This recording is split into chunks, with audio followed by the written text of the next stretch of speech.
মুহূর্তের সবথেকে বড় খবর, যে রায়দানের জন্য সুপ্রিম কোর্টের দিকে নজর ছিল লক্ষ লক্ষ সরকারি কর্মচারীদের, সেই রায়দানে তাদের জয় হলো।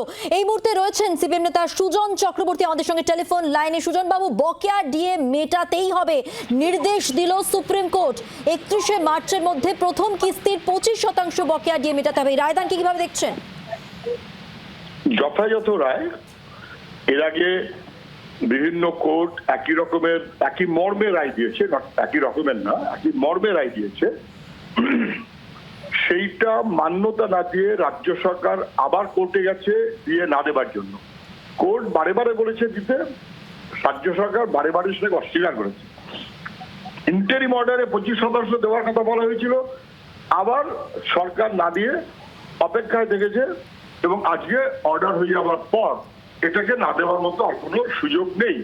এবং স্পষ্ট 2009 সালের রূপা রুলস, অসীম দাশগুপ্ত তখন অর্থমন্ত্রী, তাতে তার ভিত্তিতে এটা না দেওয়ার মতো কোনো সুযোগ নেই, এটাও কোর্ট স্পষ্ট করে দিয়েছে।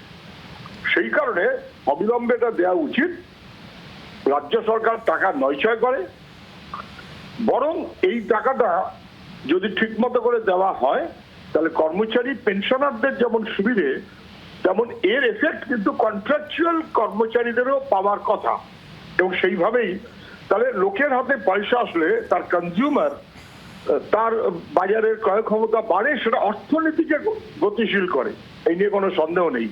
ফলে কনজিউমার প্রাইস ইন্ডেক্সের ভিত্তিতেই যেটা হয়, সবাই যে করে, আর সর্বোৎকৃষ্ট পশ্চিমবঙ্গ সরকার টাকাটাকে লুট করে, টাকাটা দেয় না, আজকে অন্তত নির্দিষ্ট হয়ে যাওয়া উচিত যে 31শে মার্চের মধ্যে স্যার দিতে হবে। আজকে বাজেট, তার প্রভিশন রাখা দরকার। যদি না হয় তাহলে কর্মচারীরা রাস্তাতে আবার নামবেন, লড়াই করে আদায় করবেন, এটাই স্বাভাবিক। অনেক ধন্যবাদ কথা বলার জন্য। বাংলার আওয়াজ, বাঙালির আবেগ, জি 24 ঘন্টা।